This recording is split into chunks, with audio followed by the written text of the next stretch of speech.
দি Times digital কোচিংয়ের video টিউটোরিয়ালে আপনাদের স্বাগতম। আজ আমরা জীববিজ্ঞানের একটি অতি গুরুত্বপূর্ণ এবং মৌলিক বিষয় নিয়ে আলোচনা করব। আমাদের আজকের আলোচ্য বিষয় হচ্ছে কোষ। সর্বপ্রথম আমরা জানব কোষ বলতে আমরা কি বুঝি।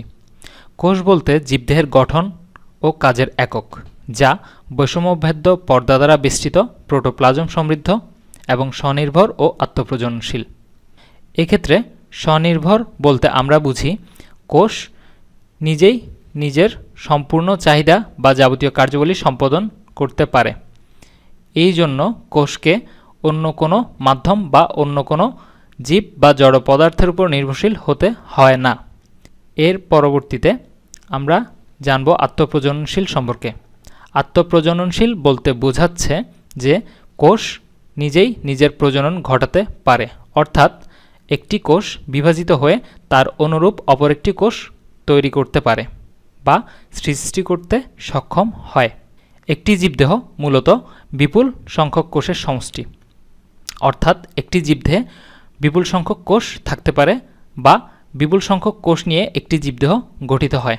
উদাহরণস্বরূপ বলা যেতে পারে একজন প্রাপ্তবয়স্ক মানুষের দেহ প্রায় 100 ট্রিলিয়ন কোষের সমষ্টি, অর্থাৎ একজন প্রাপ্তবয়স্ক মানুষের দেহে প্রায় 100 ট্রিলিয়ন বা তার বেশি কোষ থাকতে পারে।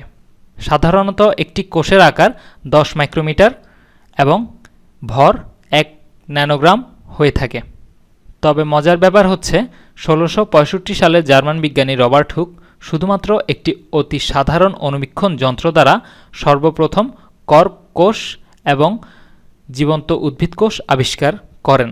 তখনকার সময় এই ধরনের একটি অতি সাধারণ অণুবীক্ষণ যন্ত্র দ্বারা এত ক্ষুদ্র এবং এত স্বল্প ভর বিশিষ্ট একটি কোষ আবিষ্কার করা বা তা নিয়ে গবেষণা করা সত্যি আশ্চর্যের বিষয়। এখন আমরা কোষের গঠন সম্পর্কে জানব। একটি কোষ সাধারণত কোষপ্রাচীর, কোষঝিল্লি, প্রোটোপ্লাজম, সাইটোপ্লাজমীয় অঙ্গাণু এবং নিউক্লিয়াসের সমন্বয়ে গঠিত। কোষপ্রাচীর সাধারণত উদ্ভিদ কোষে দেখা যায়, কিন্তু প্রাণী কোষে অনুপস্থিত থাকে বা দেখা যায় না। কোষপ্রাচীর সাধারণত ফসফোলিপিড দ্বারা নির্মিত একটি দ্বিস্তর বিশিষ্ট প্রাচীর। এছাড়াও কোষপ্রাচীরে কার্বোহাইড্রেট বা শর্করা এবং প্রোটিন থাকে। কোষঝিল্লি হচ্ছে কোষের অভ্যন্তরে কোষপ্রাচীরের নিচে অবস্থিত পাতলা একটি পর্দা বা ঝিল্লি রয়েছে, যাকে কোষঝিল্লি বলা হয়। কোষঝিল্লি উদ্ভিদ কোষ এবং প্রাণী কোষ উভয় কোষেই উপস্থিত বা উভয় কোষেই দেখা যায়। কোষঝিল্লি সাধারণত কোষের ভেতরের সজীব অংশসমূহকে তথা কোষীয় অঙ্গাণুসমূহকে রক্ষা করে।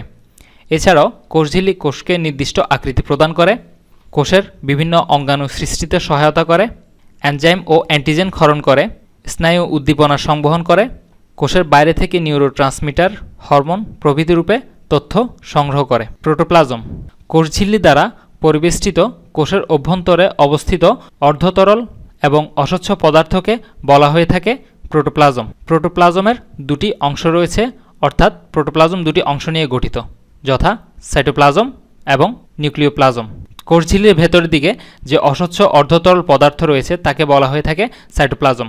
সাইটোপ্লাজমে কোষীয় অঙ্গাণুসমূহ ভাসমান অবস্থায় থাকে। সাইটোপ্লাজম কোষীয় অঙ্গাণু এবং কোষীয় বস্তুসমূহকে ধারণ করে এবং বিপাক্রিয়ার প্রধান ক্রিয়াস্থল হিসেবে কাজ করে। এছাড়াও সাইটোপ্লাজম কোষীয় অঙ্গাণুসমূহকে সজীব রাখতে সহায়তা করে। সাইটোপ্লাজমে নিউক্লিয়াস নামক একটি কোষীয় অঙ্গাণু বিদ্যমান।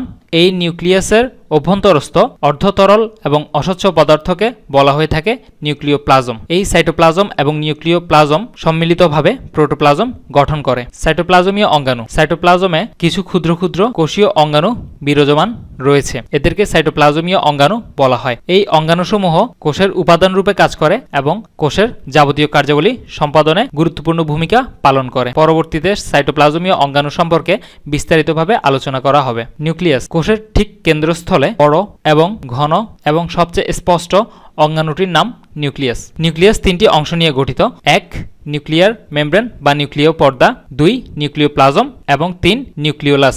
নিউক্লিয়াস সম্পর্কে পরবর্তী লেকচারে বিস্তারিতভাবে আলোচনা করা হবে। If you like this video and want to get more awesome video tutorial, please visit and subscribe our YouTube channel. Also be sure to like our Facebook page on facebook.com/timesvideotutorial. Oh, you can request us for video tutorial. Any positive feedback and suggestion are greatly appreciated. Don't hesitate to contact us to the number given below. Thank you.